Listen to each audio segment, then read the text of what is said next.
Aliou Sall peut-il risquer le syndrome Gadio ou Lamine Diack? Pour le moment, la réponse est non. En effet, jusque-là, malgré les déclarations d'intention, aucune partie n'a encore daigné saisir la justice britannique connue pour sa rigueur. On dirait que les parties en sont un peu frileuses. En 2016, Franck Timis avait annoncé, avant de se raviser. Finalement, il s'était rabattu sur les juridictions sénégalaises qui, depuis lors, n'ont pas posé d'actes significatifs. Plus de 2 ans après, Macky Sall, touché par le reportage de la BBC, annonce l'ouverture d'une information judiciaire. Certains se demandent, dès lors, s'il s'agit d'une réelle volonté de faire éclore la vérité ou tout simplement d'étouffer l'affaire. En attendant la réponse des magistrats, des spécialistes se prononcent sur la pertinence d'une telle démarche. Ce professeur de droit privé, qui a préféré garder l'anonymat, salue la décision, c'est une bonne chose. Je pense que le gouvernement veut montrer par là qu'il compte jouer la carte de la transparence. Et il a intérêt à ce que la justice fasse la lumière dans cette affaire.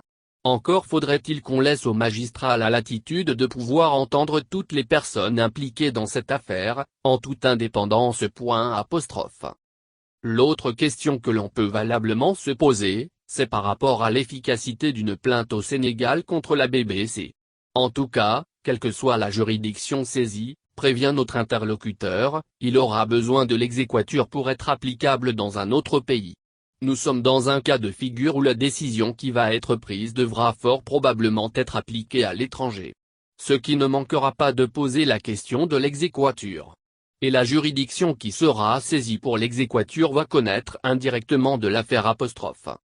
Pour lui, rien ne s'oppose à ce que les deux juridictions connaissent de l'affaire, dès lors que chaque pays a des intérêts dans cette affaire. À moins qu'il y ait des conventions bilatérales qui les en empêchent. À ceux qui se demandent si Aliou Sall encourt le syndrome Lamine Diack ou Cheikh Tidiane Gadio, il rétorque, je ne suis pas au courant d'informations judiciaires ouvertes en Grande-Bretagne contre Aliou Sall. Au cas où ce serait fait, ces juridictions vont juger de l'opportunité ou non de lancer un mandat d'arrêt international. Pour le moment, la question ne se pose pas sous cet aspect, il me semble.